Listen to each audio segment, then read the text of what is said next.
KATHihik! I'm back. Finally, after a year, nakakapag-upload na ng another video.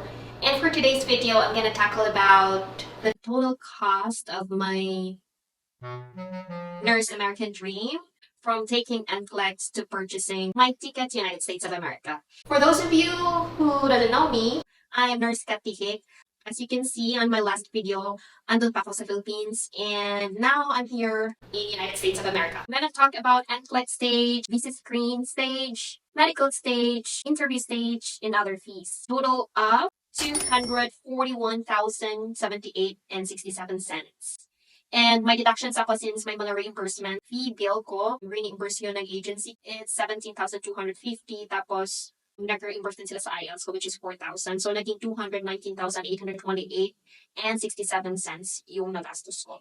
Let's start with the NCLEX stage. For the NYSED application fee, I paid 7,059 pesos. And if you will take your NCLEX in New York Board of Nursing, you need to get an infection control and child abuse certificate. And you can get that one from CEU Fast.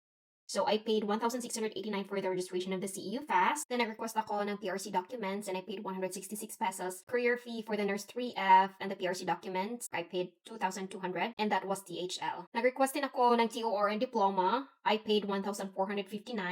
Then, ang payment for the courier fee, which is FedEx, I paid 2,064. After I submitted all my documents to New York Board of Nursing, nakapagpahinga ako sa gastusan kasi it took 6 months for the New York PON to review all my documents and approve my application. After that, balik na naman sa gastusan. I subscribed to UWorld. I paid 11,448 and 23 cents. When I was approved, I paid registration to Person View, which was 10,605 and 11 cents. Then, after I got my ATT, I booked an appointment for NCLEX, which I paid 7,935 and 12 cents. Ticket to Manila was 3,657 and 4 cents. Accommodation there was 2,432 and 43 cents. Ang total ng NCLEX stage ko is 50,548 and 93 cents. Now we're gonna go to the visa screen. In visa screen, it includes the IELTS. For my IELTS survey materials, I paid 4,800. For the registration of the IELTS, I paid 11,990. I also got an IELTS picking up on my phone and I paid 499. I forgot what's the name. Then for the CGFNS visa screen registration, I paid 33,036 and 24 cents. For PRC documents and DHL fee, I paid 2,628. Documents fee for the school and mailing fee, I paid 3,776 and 62 cents. Total of 56,129 and 86 cents. How to apply for visa screen DIY, yung link na sa taas. Teka, kaya pa ba mga katihik? Okay, gonna proceed to... My medical stage, paid a total of 25,018 pesos and 14 cents. For my interview stage, At this stage, kailangan meron ka ng IELTS and visa screen. Kasi tuloy-tuloy na talaga to. I paid my fee bill. It was 17,250 pesos.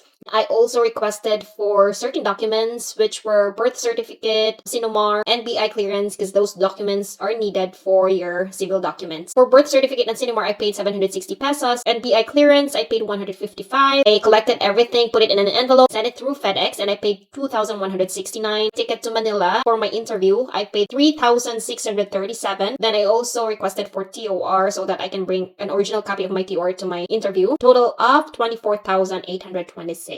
This is the drop down of my license endorsement from New York to Texas Board of Nursing. I paid total of 17,649 and 95 cents. For those of you who want to do DIY for your endorsement, I also have a video of that one. The link is at the top. Sa mga hindi ko nakakaalam, from passing the NCLEX to coming here in the United States of America, it took only 9 months for me to come here. Passed NCLEX on April 2, 2022, and I got my visa on December 2, 2022. January 19, 2023, dumating po ako dito sa US. Yes, 9 months lang po siya, and all I did was DIY. For other fees, that covers my Morningside evaluations. That is for my academic evaluation. That's for I-140 stage. I paid 3,495 and 19 cents. For my USCIS fee, that's for my green card, I paid 11,000 pesos. And my ticket to US, it was 52,410 and 6 cents. Total of 66,905 and 79 cents. Total of 241.78 pesos and 67 cents. Hindi ko po inakala as a registered nurse in the Philippines na meron akong pera na ganyan kalaki. I processed my American Dream. I worked as an HRH nurse in St. Anthony Mother Child and Hospital. DOH ako, so nakakatulong yung monthly salary ko since at that time, COVID time, mataas yung sahod namin. And also my mom helped paid my NCLEX. I think my mom gave me 20,000 pesos for that one.